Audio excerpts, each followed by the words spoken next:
ഇപ്പോൾ മുഖ്യമന്ത്രി മാധ്യമങ്ങൾ കാണുകയാണ് തത്സമയം. വിളിച്ചത് ജമ്മു കാശ്മീരിലെ പുൽവാമയിലുണ്ടായ ഭീകരരുടെ ആക്രമണത്തിൽ CRPF ജവാന്മാർ വീരമൃത്യു വരിച്ചല്ലോ. ആ ജവാന്മാരുടെ കുടുംബാംഗങ്ങളുടെ രാജ്യത്തിൻ്റെ ആകെ ദുഃഖത്തിൽ മന്ത്രിസഭാ യോഗം ഇന്ന് രാവിലെ പങ്കുചേർന്നു. ഭീകരപ്രവർത്തനങ്ങളെ കരുത്തോടെ നേരിടുന്നതിനും രാജ്യത്തിൻ്റെ ഐക്യവും അഖണ്ഡതയും കാത്തുസൂക്ഷിക്കുന്നതിനും ഒറ്റക്കെട്ടായി അണിനിരക്കണമെന്ന് ജനങ്ങളോട് പൊതുവിൽ യോഗം അഭ്യർത്ഥിച്ചു. ആക്രമണത്തിൽ നമ്മുടെ കേരളത്തിൽ നിന്നുള്ള ഒരു സഹോദരനും വീരമൃത്യു വരിക്കുകയുണ്ടായി. വയനാട് സ്വദേശി VV വസന്തകുമാർ. അദ്ദേഹത്തിൻ്റെ കുടുംബത്തെ സഹായിക്കാൻ മന്ത്രിസഭ തീരുമാനിക്കുകയുണ്ടായി. വസന്തകുമാറിൻ്റെ ഭാര്യ ഇപ്പോൾ താൽക്കാലികമായി ജോലി ചെയ്യുന്നത് വെറ്ററിനറി യൂണിവേഴ്സിറ്റിയിൽ അസിസ്റ്റൻ്റ് തസ്തികയിലാണ്. അത് താൽക്കാലിക ജോലിയാണ്. അത് സ്ഥിര നിയമനം നൽകാൻ തീരുമാനിച്ചു. കുടുംബത്തിന് 25 ലക്ഷം രൂപയാണ് സഹായമായിട്ട് നൽകുന്നത്. ഇതിൽ ഭാര്യയ്ക്ക് സഹായധനമായി 15 ലക്ഷം രൂപ, വസന്തകുമാറിൻ്റെ മാതാവിന് 10 ലക്ഷം രൂപ. ഈ തരത്തിലാണ് സഹായധനം അനുവദിക്കുന്നത്. വസന്തകുമാറിൻ്റെ കുട്ടികളുടെ വിദ്യാഭ്യാസ ചെലവ് പൂർണ്ണമായും സർക്കാർ വഹിക്കും. വസന്തകുമാറിൻ്റെ കുടുംബം അവർക്ക് ഇപ്പോൾ ഒരു വീട്ടിൽ അവർ താമസിക്കുന്നുണ്ട്. അത് അമ്മയും സഹോദരിയും എല്ലാം അവകാശമുള്ളൊരു വീടാണ്. നേരത്തെ അച്ഛൻ എടുത്തിട്ടുള്ളൊരു വീടാണ്. അപ്പോൾ ആവശ്യമാണെങ്കിൽ ആ കുടുംബത്തിന് പുതിയ സൗകര്യം വേണ്ടി വരും. അപ്പോൾ അതുകൊണ്ട് ഒരു പുതിയ വീട് വസന്തകുമാറിൻ്റെ കുടുംബത്തിന് നിർമ്മിച്ച് നൽകാൻ തീരുമാനിച്ചിട്ടുണ്ട്.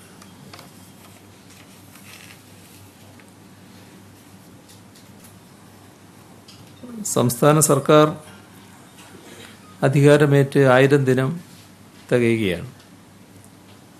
അതിൻ്റെ ഭാഗമായി പൊതുവെ 20 മുതൽ 27 വരെ വിവിധ പദ്ധതികൾ നാടിന് സമർപ്പിക്കുന്ന തരത്തിലുള്ള ചടങ്ങുകൾ നടത്താൻ തീരുമാനിച്ചിട്ടുണ്ട്. എല്ലാ ജില്ലയിലും പരിപാടികൾ നടത്തുന്നുണ്ട്. നാളെ കോഴിക്കോട് വെച്ചാണ് ഉദ്ഘാടനം നടത്തുന്നത്. 27-ന് തിരുവനന്തപുരത്ത് വെച്ചാണ് സമാപനം ഉദ്ദേശിക്കുന്നത്. ഈ 1000 ദിനത്തിൻ്റെ പ്രത്യേകത, 1000 ദിനത്തിന് മുൻപ് അല്ലെ 1000 ദിനം തുടങ്ങുമ്പോൾ ഉണ്ടായിരുന്നൊരവസ്ഥ, ഇവിടെയൊന്നും നടക്കില്ല, പല കാര്യവും പറയും, ഒന്നും നടക്കില്ല എന്നൊരു പൊതുവായ തോന്നലായിരുന്നു നമ്മുടെ കേരളത്തിൽ ഉണ്ടായിരുന്നത്. അത് മാറിയിട്ടുണ്ട്. ഇവിടെ ചിലത് നടക്കും എന്ന നില വന്നിട്ടുണ്ട്. അതിൽ ഒട്ടേറെ ഉദാഹരണങ്ങൾ നാട്ടിനെല്ലാം അറിയാവുന്നതാണ്. ഇപ്പോൾ നാഷണൽ ഹൈവേ വികസനം, ഗെയിൽ പൈപ്പ് ലൈൻ, കൂടംകുളം വൈദ്യുതി ലൈൻ, ഇത്തരത്തിലുള്ള ഒരു തരത്തിലും നടക്കില്ല എന്ന് കരുതിയിരുന്ന കാര്യങ്ങളെല്ലാം നടക്കുമെന്ന അവസ്ഥ വന്നു കഴിഞ്ഞിട്ടുണ്ട്. അതോടൊപ്പം പുതുതായി നമ്മുടെ തീരദേശ ഹൈവേ, മലയോര ഹൈവേ നേരത്തെ തന്നെ ഉണ്ടെങ്കിലും അതൊരു സ്വപ്നമായി കഴിയുന്ന കോവളം മുതൽ ബേക്കൽ വരെയുള്ള ജലപാത, ഈ ജലപാത 2020 തന്നെ പൂർത്തിയാക്കാനാകും. അതിൻ്റെ ഒന്നാം ഘട്ടം 2020 പൂർത്തിയാകും എന്താണ് നില. അപ്പം ഇങ്ങനെയുള്ള ഒട്ടേറെ കാര്യങ്ങൾ, അതിനോടൊപ്പം മറ്റ് ഒട്ടേറെ കാര്യങ്ങൾ എടുത്തു പറയാനുണ്ട്. ഇത് നാട്ടിനൊരു പൊതുവെ ജനങ്ങളിലൊരു ആത്മവിശ്വാസം സൃഷ്ടിക്കുന്നതിന് കഴിഞ്ഞിട്ടുണ്ട്. മറ്റൊരു പ്രധാന പ്രശ്നം ഉണ്ടായിരുന്നത്, ഈ നാട് നിക്ഷേപത്തിന് പറ്റിയൊരു നാടല്ല, അതായത് നിക്ഷേപ സൗഹൃദമല്ല നമ്മുടെ സംസ്ഥാനം. ഇങ്ങനെയൊരു ധാരണ പൊതുവിൽ ആളുകളിലുണ്ടായിരുന്നു. ഈ അന്തരീക്ഷത്തിന് വലിയ മാറ്റം വന്നിട്ടുണ്ട്. ചില നടപടികൾ നേരത്തെ നമ്മൾ സ്വീകരിച്ചു. ഇപ്പോൾ 7 നിയമം ഭേദഗതി ചെയ്തു, 10 ചട്ടങ്ങൾ ഭേദഗതി ചെയ്തു. നേരത്തെ ഒരു അപേക്ഷ കൊടുത്താൽ അനന്തമായിട്ട് അവിടെ കിടക്കും. ഇപ്പോൾ 30 ദിവസത്തിനുള്ളിൽ തീരുമാനം വരണം, വന്നില്ലെങ്കിൽ അത് തീരുമാനമായതായിട്ട് കണക്കാക്കി നീങ്ങാം. ഇങ്ങനെയൊക്കെയുള്ള മാറ്റങ്ങൾ വന്നിരിക്കുകയാണ്. അതോടൊപ്പം ഒരു പുതിയ വ്യവസായ സംരംഭം ഇവിടെ തുടങ്ങാൻ ഉദ്ദേശിച്ച് ഒരു കൂട്ടർ വരുമ്പോൾ അവരെ വിവിധ രീതിയിൽ സഹായിക്കാനുള്ള മറ്റ് പദ്ധതികളും തയ്യാറാക്കിയിട്ടുണ്ട്. അങ്ങനെ ഒരു നല്ല രീതിയിലുള്ള നിക്ഷേപ സൗഹൃദ നാടായി നമ്മുടെ നാടിനെ മാറ്റിയിരിക്കുന്നു. അതൊരു പ്രത്യേകത തന്നെയാണ്. ഒരു പ്രശ്നം മാത്രമേ ആളുകൾക്ക് ചൂണ്ടിക്കാണിക്കാനുള്ളൂ, അത് നമ്മുടെ ഹർത്താലിനെ പറ്റിയാണ്. ഹർത്താലിൻ്റെ കാര്യത്തിൽ നേരത്തെ അസംബ്ലിയിൽ പറഞ്ഞ കാര്യമുണ്ട്. എല്ലാ രാഷ്ട്രീയ പാർട്ടികളും കൂടി ആലോചിക്കേണ്ട കാര്യമാണ്. ആ യോഗവും നിശ്ചയിച്ചിട്ടുണ്ട്. ആ യോഗം അടുത്ത് തന്നെ വിളിക്കുന്നതാണ്. നമ്മുടെ പൊതുമേഖലാ സ്ഥാപനങ്ങൾ മുഖ്യമന്ത്രിയുടെ വാർത്താ സമ്മേളനം തുടരുകയാണ്. വളരെ പെട്ടെന്ന് തിരിച്ചു വരാം. മുഖ്യമന്ത്രിയുടെ വാർത്താ സമ്മേളനം തുടരുകയാണ്. അതിലേക്ക് ഇവിടുത്തെ കേരളത്തിൽ വ്യവസായങ്ങളിൽ ഉണ്ടാകുന്ന ട്രേഡ് യൂണിയൻ പ്രശ്നങ്ങളല്ല.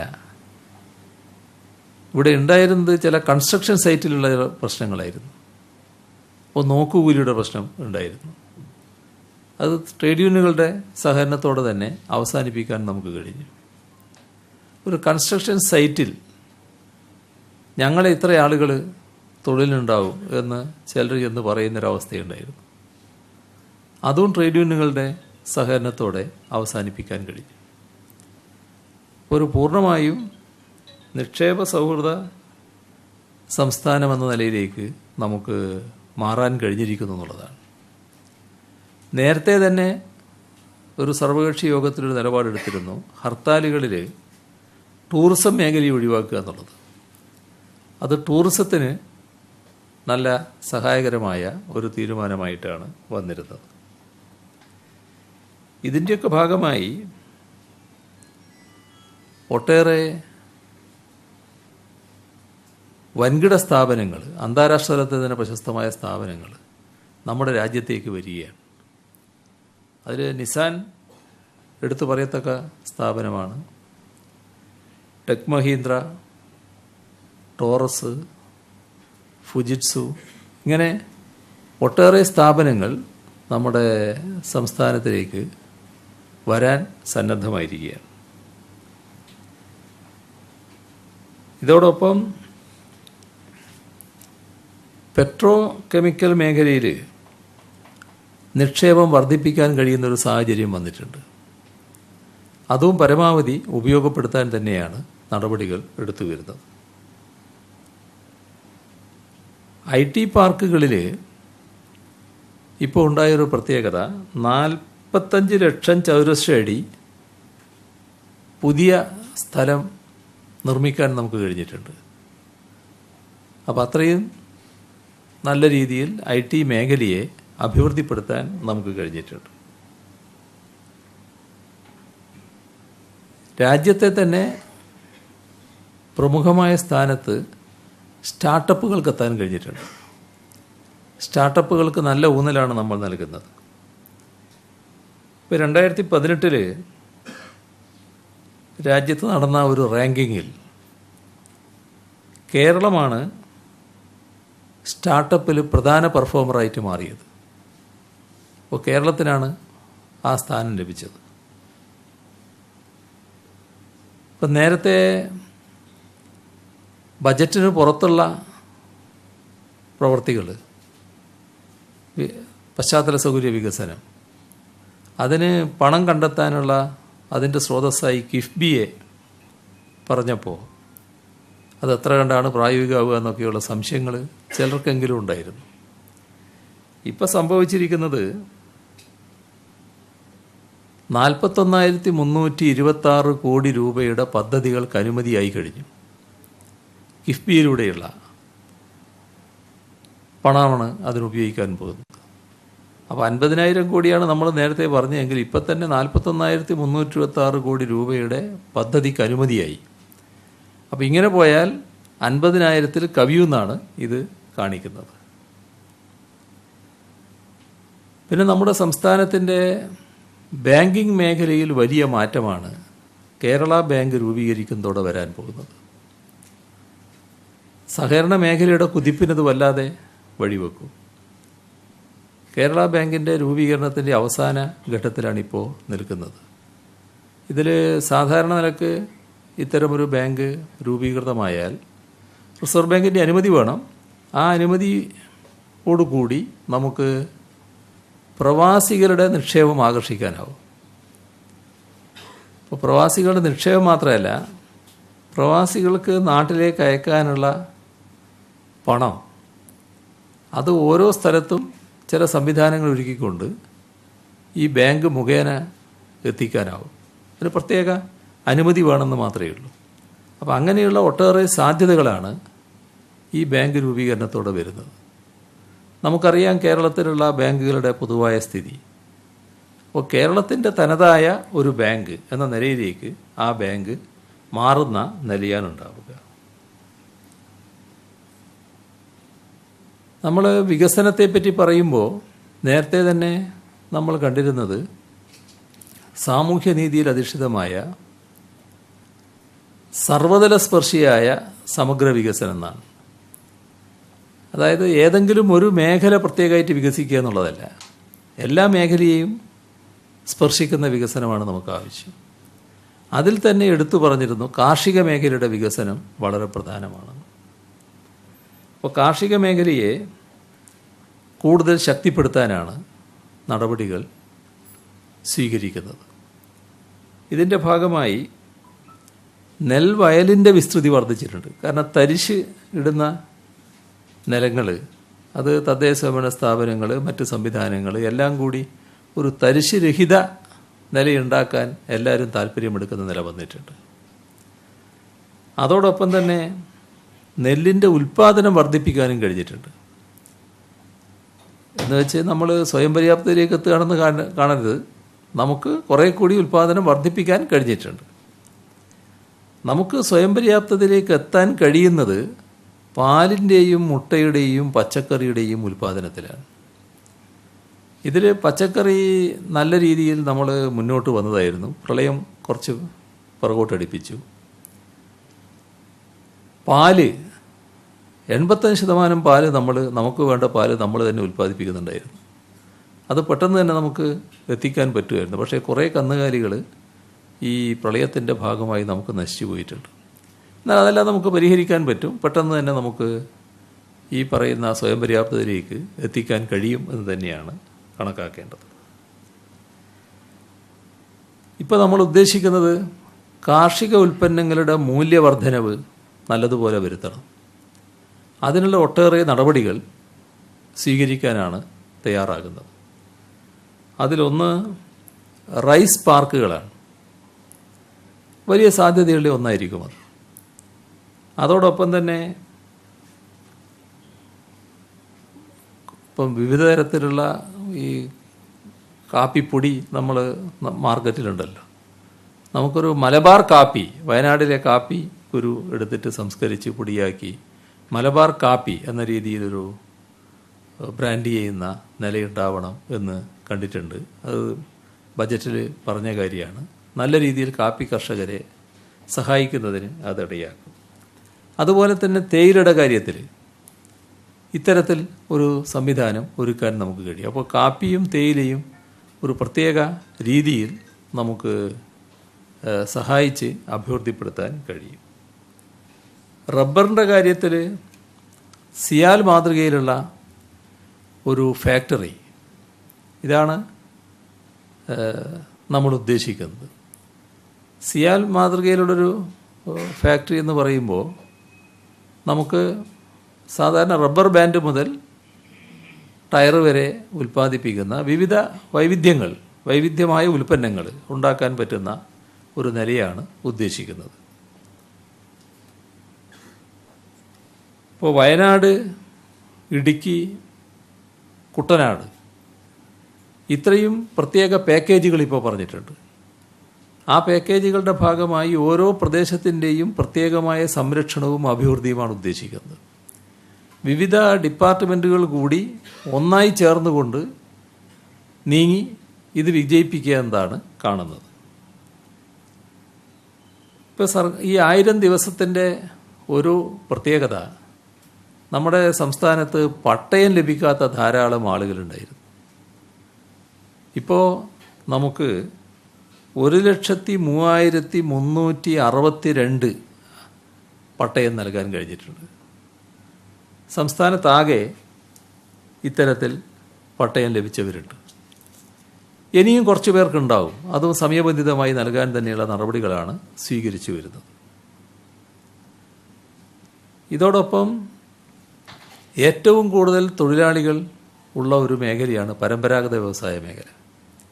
ആ പരമ്പരാഗത വ്യവസായത്തെ സംരക്ഷിക്കാനുള്ള നടപടികൾ ഫലപ്രദമായി സ്വീകരിക്കുകയാണ്.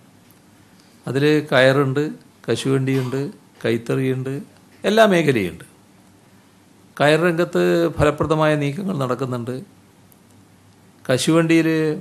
കശുവണ്ടി തൊഴിലാളികളെ സംരക്ഷിക്കുന്നതിനുള്ള ഒട്ടേറെ പ്രവർത്തനങ്ങൾ, അതോടൊപ്പം തന്നെ കാഷ്യൂ ബോർഡിൻ്റെ ഭാഗമായി തോട്ടണ്ടി നല്ലതുപോലെ ഇറക്കുമതി ചെയ്യാനുള്ള നടപടികൾ, സ്വകാര്യ മുതലാളിമാരെ സ്ഥാപനങ്ങൾ അടഞ്ഞുപോയിട്ടുണ്ട്, അവരെയും സഹായിക്കാനുള്ള പദ്ധതി, കാഷ്യൂ ഡെവലപ്മെൻറ്റ് കോർപ്പറേഷനെ മാത്രമല്ല അവരെയും സഹായിച്ച് ആ വ്യവസായത്തെ നിലനിർത്തുക എന്നൊരു പദ്ധതിക്ക് സർക്കാർ തുടക്കം കുറിച്ചിട്ടുണ്ട്. കൈത്തറി രംഗത്ത് സ്കൂൾ യൂണിഫോമിൻ്റെ കാര്യം നിങ്ങൾക്കറിയാവുന്നതാണ്. ഇത്തരത്തിലുള്ള ഒട്ടേറെ നടപടികളാണ് പരമ്പരാഗത വ്യവസായ മേഖലയിൽ സ്വീകരിച്ചിട്ടുള്ളത്. മത്സ്യത്തൊഴിലാളി സംരക്ഷണത്തിനായി ഇപ്പോൾ കടാശ്വാസത്തിൻ്റെ ഭാഗമായി 6,12,00,000 രൂപ പ്രത്യേകം അനുവദിച്ചിട്ടുണ്ട്. പിന്നെ കടലാക്രമണത്തിൽ ഭൂമിയും വീടും നഷ്ടപ്പെട്ടു പോയവർ, അവരെ പുനരധിവസിപ്പിക്കുന്നതിന് 25 കോടിയുടെ ഒരു പ്രത്യേക നടപടിയും സ്വീകരിച്ചിട്ടുണ്ട്. നേരത്തെ തന്നെ കഴിഞ്ഞ തവണ 2,000 കോടി രൂപയുടെ ഒരു പദ്ധതി തീരദേശ മേഖലയിൽ പ്രഖ്യാപിച്ചതാണ്. റീബിൽഡ് കേരളയുടെ ഭാഗമായിട്ട് കൂടുതൽ പദ്ധതികൾ നടപ്പാക്കാനാണ് തീരദേശത്ത് ഉദ്ദേശിക്കുന്നത്. ഈ വർഷം 1000 കോടിയിൽ പരം രൂപയുടെ പദ്ധതി ബജറ്റിൻ്റെ ഭാഗമായി തീരദേശ മേഖലയിൽ നടപ്പാക്കാനും സർക്കാർ നടപടികളെടുക്കുന്നുണ്ട്. ഇവിടെ വിവിധ സമാശ്വാസ പദ്ധതികൾ അത് നല്ല രീതിയിൽ തന്നെ നമുക്ക് ഉയർത്തിക്കൊണ്ടുവരാൻ കഴിഞ്ഞിട്ടുണ്ട്. നല്ല തോതിൽ ആളുകളെ സഹായിക്കുന്ന നിലപാട് തന്നെയാണ് സർക്കാർ എടുത്തിട്ടുള്ളത്. ഭവന നിർമ്മാണ പ്രവർത്തനങ്ങൾ ലൈഫിൻ്റെ ഭാഗമായി അത് നല്ല നിലക്ക് നമുക്ക് മുന്നോട്ട് പോകാൻ കഴിയുകയാണ്.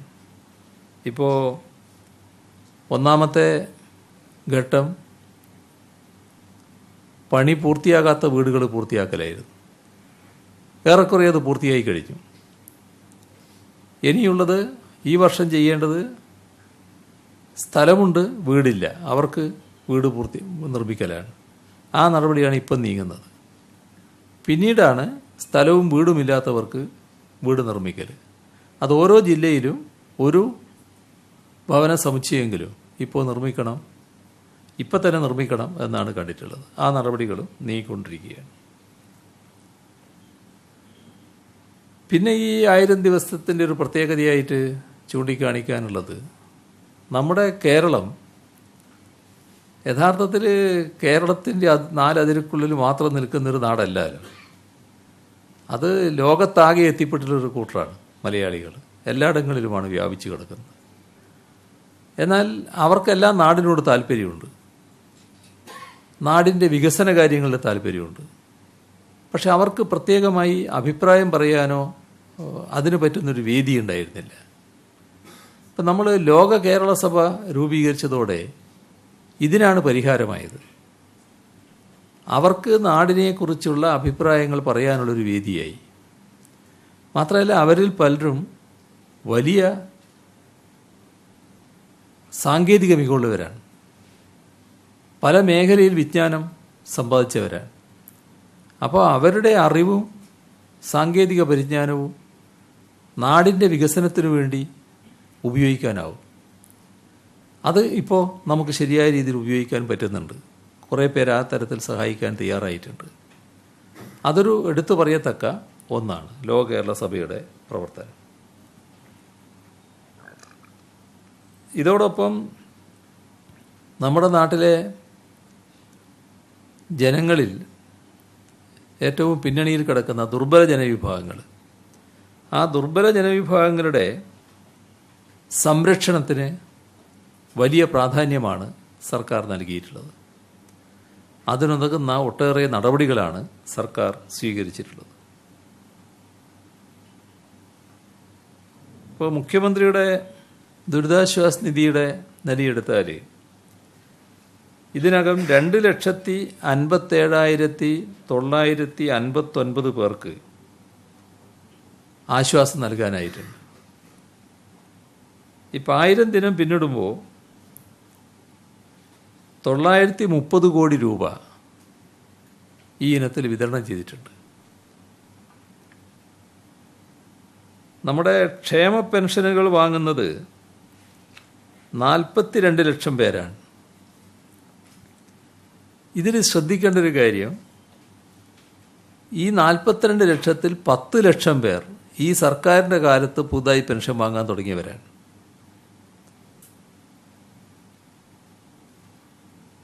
നേരത്തെ സർക്കാർ വരുമ്പോൾ 600 രൂപയായിരുന്നു, ഇപ്പോൾ അത് 1200 രൂപയാക്കി വർദ്ധിപ്പിച്ചിട്ടുണ്ട്.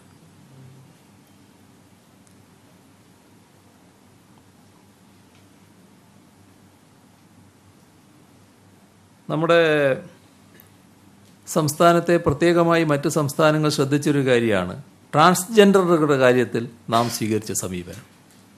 അത് പൊതുവിൽ പ്രശംസ പിടിച്ചുപറ്റിയ ഒരു നിലപാടായിരുന്നു. അതുപോലെ തന്നെ സമൂഹത്തിൻ്റെ പിന്നണിയിൽ കിടക്കുന്ന പട്ടികജാതി പട്ടികവർഗ വിഭാഗങ്ങൾക്ക് ഫലപ്രദമായ സഹായമാണ് സർക്കാർ നൽകി വരുന്നത്. ഇപ്പം നേരത്തെ വിദേശത്ത് തൊഴിൽ നേടുന്നതിന് സഹായമായിട്ട് 50,000 രൂപയായിരുന്നു ഉണ്ടായിരുന്നത്. അതിപ്പോൾ 1 ലക്ഷമാക്കി വർദ്ധിപ്പിച്ചിട്ടുണ്ട്. ഇങ്ങനെയുള്ള വിവിധ പദ്ധതികൾ ആ മേഖലയിൽ നമുക്ക് കാണാൻ സാധിക്കും.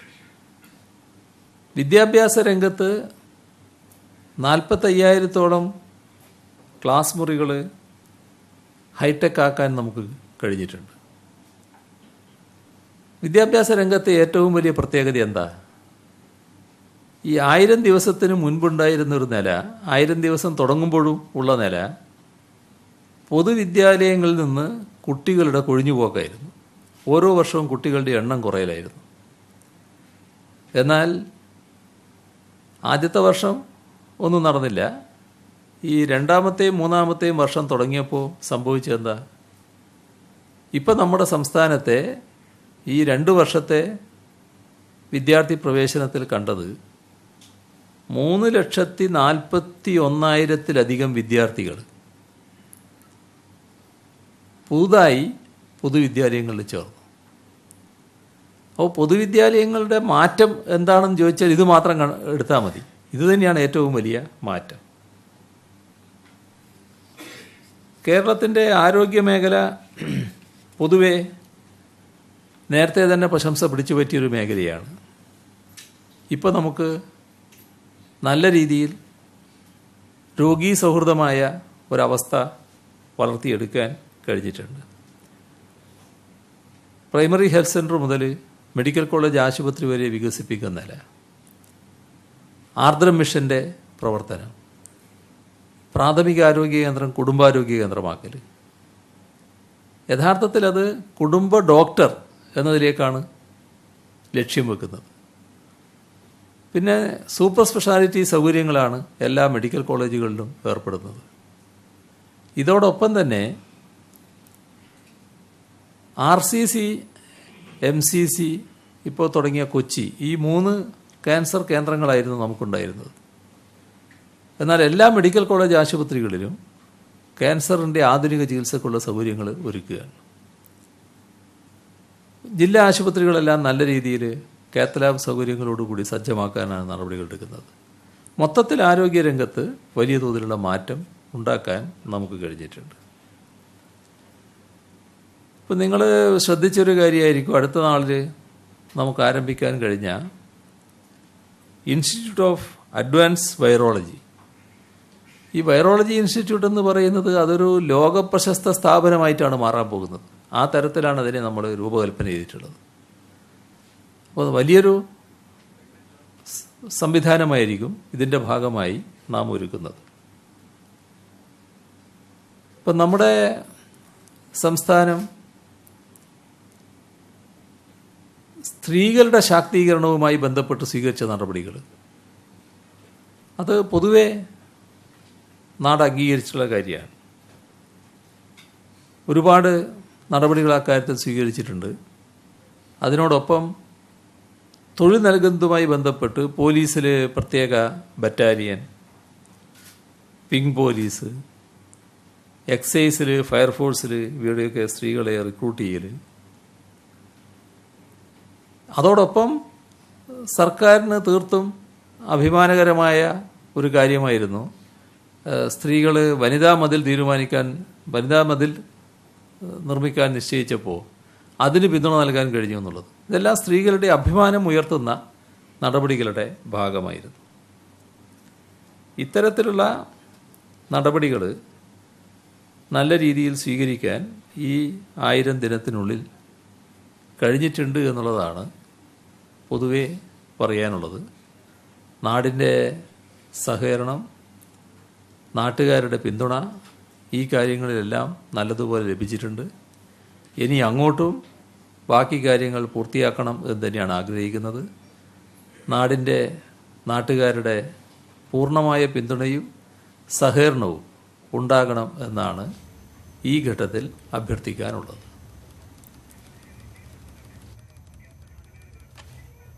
കേരളത്തിൽ ആ തരത്തിൽ രാഷ്ട്രീയ കൊലപാതകങ്ങൾ ഈ പറയുന്ന തരത്തിലുണ്ടായി എന്ന് പറയുന്നത് ശരിയല്ല. നമ്മുടെ നാടിൻ്റെ പഴയ നില നോക്കിയാൽ അതിൽ ഇപ്പം എൻ്റെ കയ്യിൽ കണക്കില്ല, എന്നാൽ അത് വലിയ തോതിൽ കുറഞ്ഞിട്ടുണ്ട് എന്നുള്ളതാണ് വസ്തുത. വലിയ കുറവ് ആ കാര്യത്തിൽ സംഭവിച്ചിട്ടുണ്ട്.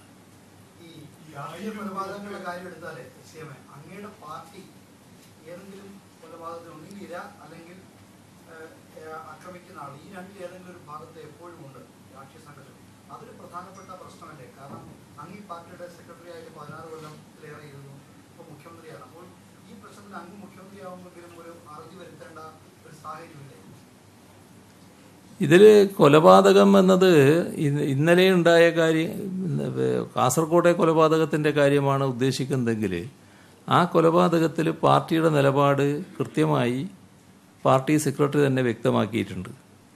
അത്തരമൊരു കൊലപാതകം പ്ലാൻ ചെയ്യേണ്ട യാതൊരു ആവശ്യവും CPIM-നില്ല. അത് അദ്ദേഹം അർത്ഥശങ്കക്കിടയില്ലാതെ വ്യക്തമാക്കിയിട്ടുണ്ട്. കാരണം നാടാകെ ഇപ്പോഴത്തെ 2 ജാഥകളിൽ കേന്ദ്രീകരിച്ച് നിൽക്കുകയാണ്. LDF-ൻ്റെ ജാഥകൾ നടക്കുന്നു. കാസർഗോഡ് ജില്ലയിൽ ജാഥ നടക്കുന്ന സമയമാണ്. ആ ദിവസം തന്നെ ഇത്തരമൊരു കാര്യം ഏതെങ്കിലും തരത്തിൽ രാഷ്ട്രീയത്തിൻ്റെ ആദ്യാക്ഷരമുള്ള ഒരു കൂട്ടർ സന്നദ്ധമാകും ഇത്തരം ഒരു കാര്യം നടത്താൻ. അപ്പോൾ അതുമായി പാർട്ടിയുടെ നിലപാട് അദ്ദേഹം കൃത്യമായി പറഞ്ഞു. പാർട്ടിക്ക് അതിൽ യാതൊരു ബന്ധവുമില്ല എന്ന് അദ്ദേഹം വ്യക്തമാക്കിയിട്ടുണ്ട്. ഗവൺമെൻറ്റിന് ചെയ്യാൻ കഴിയുന്നത് ഇത് പൂർണ്ണമായും തെറ്റായ നടപടിയാണ്, അപലപനീയമായ നടപടിയാണ്. ആ കുറ്റവാളികൾക്കെതിരെ കർക്കശ നിലപാട് സ്വീകരിക്കുക എന്നുള്ളതാണ് ഗവൺമെൻറ്റിന് ചെയ്യാൻ കഴിയുന്നത്. അത് ഈ സംഭവം ഉണ്ടായ ഉടനെ തന്നെ ഉന്നത പോലീസ് ഉദ്യോഗസ്ഥന്മാർക്ക് വ്യക്തമായ നിർദ്ദേശം നൽകിയിട്ടുണ്ട്.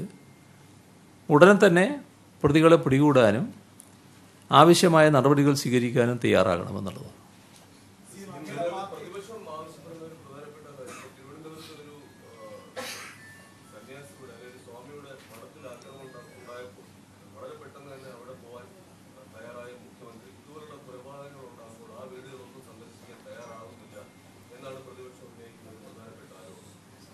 അങ്ങനെ ആരും ഉന്നയിക്കുന്നില്ല എന്നാണ് എനിക്ക് തോന്നുന്നത്. അത് നിങ്ങളുണ്ടാക്കുന്നൊരു പുതിയ പ്രശ്നമാണ്.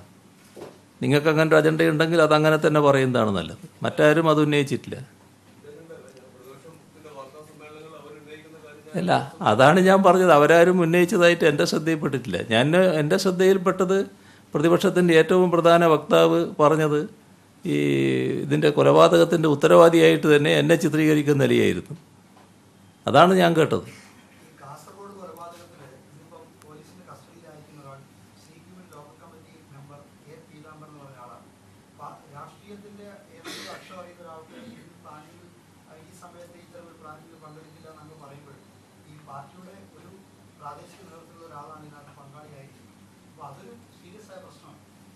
അല്ല, അതാ ഗൗരവത്തിൽ തന്നെ പാർട്ടി അതിനെ കാണും.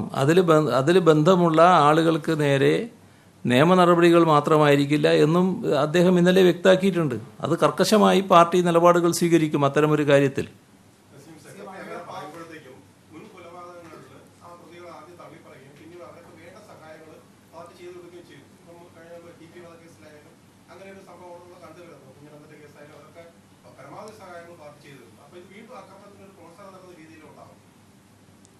അക്രമത്തിന് പ്രോത്സാഹനം നൽകുന്ന പാർട്ടിയല്ല CPIM. CPIM എന്ന് പറയുന്നത് ധാരാളം അക്രമം ഏറ്റുവാങ്ങേണ്ടി വന്ന പാർട്ടിയാണ്. ഒരു അക്രമത്തെയും പ്രോത്സാഹിപ്പിക്കുന്ന ഒരു നിലപാടും CPIM-നില്ല. എന്താണ് അക്രമത്തിൻ്റെ ഫലമായി അനുഭവിക്കുന്നത് എന്നത് നല്ലതുപോലെ അറിയാവുന്ന പാർട്ടി തന്നെയാണ് CPIM. ഒരുപാട് വേദന അനുഭവിക്കേണ്ടി വന്നിട്ടൊരു പാർട്ടി, ഒരുപാട് ആളുകളുടെ ജീവൻ നഷ്ടപ്പെടുന്നത് കടിച്ചമർത്തിയ വേദനയോടെ നോക്കി നിന്ന പാർട്ടി. അവർ ആരെയും കൊല്ലാൻ നിൽക്കുന്നതല്ല, ആരെയും കൊല്ലാൻ ശ്രമിക്കുന്നൊരു പാർട്ടിയല്ല.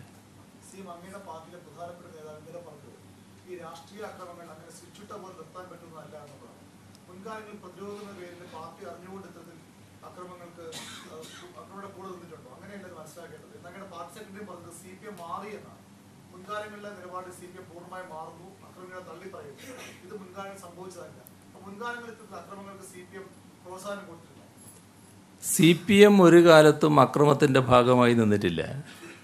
CPIM-ന് നാട്ടിൽ സാധാരണഗതിയിൽ പ്രവർത്തിക്കാനുള്ള സാഹചര്യം ഉണ്ടാകണം എന്ന് ചില ഘട്ടങ്ങളിൽ വലിയ തോതിൽ ആവശ്യപ്പെടേണ്ടി വന്നിട്ടുണ്ട്. അതിലൊന്നും പഴയ കഥയാണ്. ആ കഥയെല്ലാം ഇപ്പം ഞാൻ വീണ്ടും ആവർത്തിക്കേണ്ട കാര്യമില്ല. അത്തരം ഘട്ടങ്ങളിൽ വലിയ തോതിൽ ജനങ്ങളെ അണിനിരത്തിക്കൊണ്ടാണ് CPIM മുന്നോട്ട് പോകാൻ ശ്രമിച്ചിട്ടുള്ളത്. ഞങ്ങൾ CPIM എന്ന നിലക്ക് എപ്പോഴും ആശ്രയിക്കുന്നത് ജനങ്ങളെയാണ്. ജനങ്ങളിൽ ഏതെങ്കിലും തരത്തിലുള്ള തെറ്റിദ്ധാരണയുണ്ടാക്കുന്ന, ജനങ്ങളെതിരാകുന്ന ഒരു നടപടിയെയും CPIM അംഗീകരിക്കില്ല. അതാണ് CPIM-ൻ്റെ പൊതുവായ നിലപാട്.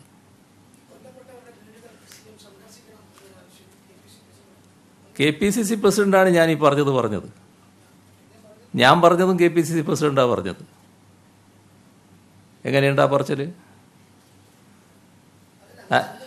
അല്ല, അതന്നെ ഞാൻ പറഞ്ഞത്. അദ്ദേഹം തന്നെയാണ് മറ്റതും പറഞ്ഞത്. ഞാനൊരു കാര്യം പറഞ്ഞില്ലേ, ആ പറഞ്ഞതും അദ്ദേഹമാണ് പറഞ്ഞത്.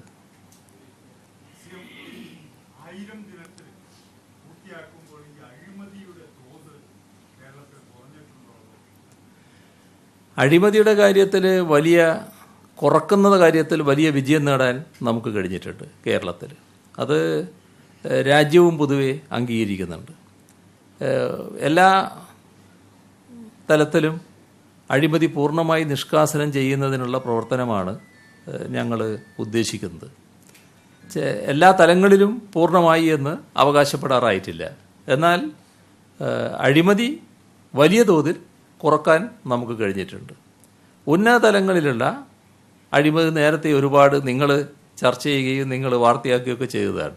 അത്തരത്തിലുള്ള ഒന്നും നിങ്ങൾക്കിപ്പോൾ വാർത്തയാക്കേണ്ടി വരുന്നില്ല. കാരണം അത്തരത്തിലൊരു സംഭവവും കേരളത്തിൽ ഇല്ല. എന്നാൽ ചില തലങ്ങളിൽ ചില കാര്യങ്ങളുണ്ടാവും. അതുകൂടി പരിഹരിക്കുന്നതിനുള്ള നടപടി തന്നെയാണ് ശക്തമായി സ്വീകരിച്ചു പോകാൻ ഉദ്ദേശിക്കുന്നത്.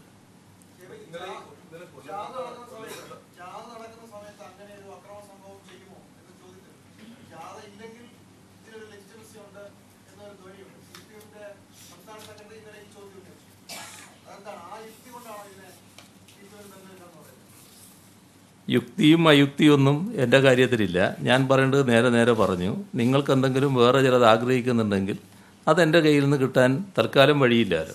അതുകൊണ്ട് നമുക്ക് തൽക്കാലം ഇവിടെ നിർത്താമെന്നാണ് തോന്നുന്നത്. ശരി.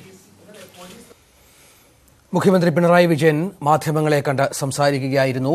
അക്രമത്തെ പ്രോത്സാഹനം നൽകുന്ന പാർട്ടിയല്ല CPM. അക്രമത്തിന് പിന്നിൽ CPM അല്ല. ഒരു തരത്തിലും അക്രമം വെച്ചുപൊറിപ്പിക്കുന്ന പാർട്ടിയുമല്ല. അക്രമത്തിന് തിക്തഫലങ്ങൾ ഒരുപാട് അനുഭവിച്ച പാർട്ടിയാണ്. ഇപ്പോൾ പാർട്ടിക്കെതിരെ ഉയരുന്ന ആക്ഷേപങ്ങൾ, അതുമായി ബന്ധപ്പെട്ട മറുപടി പാർട്ടി സെക്രട്ടറി നൽകിക്കഴിഞ്ഞു എന്ന് പറഞ്ഞു വെക്കുകയാണ് പിണറായി വിജയൻ. ദീർഘമായ വാർത്താ സമ്മേളനം അവസാനിപ്പിച്ച് അദ്ദേഹം മടങ്ങുകയും ചെയ്തു.